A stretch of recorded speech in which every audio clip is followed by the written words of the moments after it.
Bismillahirrahmanirrahim. Assalamualaikum warahmatullahi wabarakatuh. Perkenalkan, nama saya Atif Arajal Fatah, bagian dari kelompok 4 bersama dengan Andre Dwi Nurlita serta Asli Hatun Nikmah akan mempresentasikan tentang administrasi sarana, prasarana, dan keuangan. Nah, prasarana pendidikan, semua perlengkapan dasar yang secara tidak langsung menunjang proses pendidikan di sekolah. Lalu sarana pendidikan, semua peralatan, bahan, dan perabot yang secara langsung digunakan dalam proses pendidikan di sekolah. Lalu pengertian dari administrasi sarana dan prasarana pendidikan, pembinaan secara kontinu terhadap benda-benda pendidikan agar senantiasa siap pakai dalam proses belajar mengajar, sehingga proses belajar mengajar semakin efektif dan efisien guna membantu tercapainya tujuan pendidikan yang telah ditetapkan. Lalu tujuan dari administrasi sarana dan prasarana pendidikan adalah untuk mengupayakan pengadaan sarana dan prasarana pendidikan melalui sistem perencanaan dan pengadaan yang hati-hati serta seksama. Lalu untuk mengupayakan pemakaian sarana prasarana sekolah secara tepat dan efisien, dan juga untuk mengupayakan pemeliharaan sarana dan prasarana sekolah sehingga keberadaannya selalu siap dan kondisi siap pakai di setiap diperlukan oleh semua personel sekolah. Selanjutnya adalah prinsip-prinsip administrasi sarana dan prasarana. Yang pertama adalah prinsip pencapaian tujuan. Pada dasarnya, manajemen perlengkapan sekolah dilakukan dengan maksud agar semua fasilitas sekolah dalam keadaan kondisi siap pakai. Yang kedua adalah prinsip efisiensi, yaitu semua kegiatan prasarana sekolah dilakukan dengan perencanaan yang hati-hati sehingga memperoleh kualitas yang baik. Yang ketiga adalah prinsip administratif.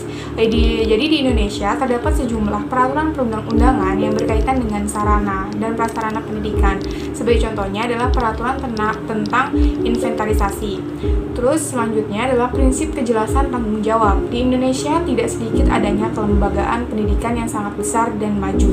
Perlu adanya pengorganisasian kerja, pengelolaan perlengkapan pendidikan. Dalam pengorganisasian, semua tanggung jawab harus dideskripsikan dengan jelas. Prinsip kekohesifan, yaitu berarti manajemen perlengkapan pendidikan di sekolah hendaknya harus terrealisasikan dalam bentuk proses kerja sekolah yang sangat kompak. Yang selanjutnya adalah proses administrasi sarana dan prasarana pendidikan. Yang pertama, perencanaan pengadaan barang.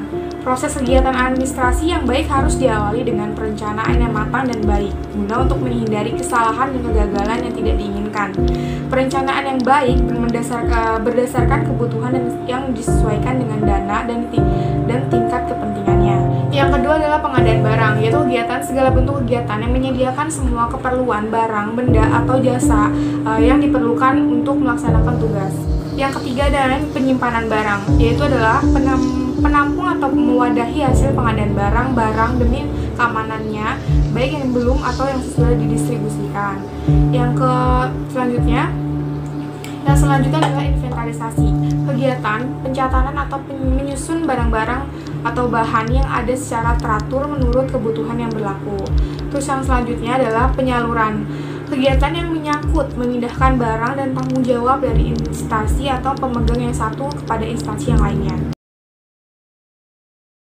Yang keenam ada pemeliharaan, yaitu adalah kegiatan penjagaan atau pencegahan dari kerusakan suatu barang sehingga barang tersebut dalam kondisi baik dan siap pakai.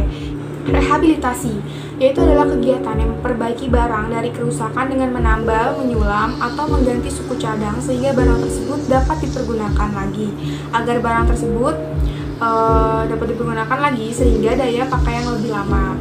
Penghapusan dan penyingkiran, yaitu adalah proses kegiatan yang bertujuan untuk mengeluarkan dan menghilangkan dari daftar inventaris.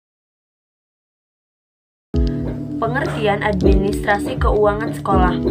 Administrasi keuangan sekolah merupakan suatu proses pencatatan dan pengendalian keuangan milik sekolah yang dilaksanakan secara bertanggung jawab, jujur, terbuka, tertib, cermat, efektif, dan efisien, sehingga terarah dan tercapainya tujuan sekolah secara optimal, terutama dalam sarana dan prasarana sekolah.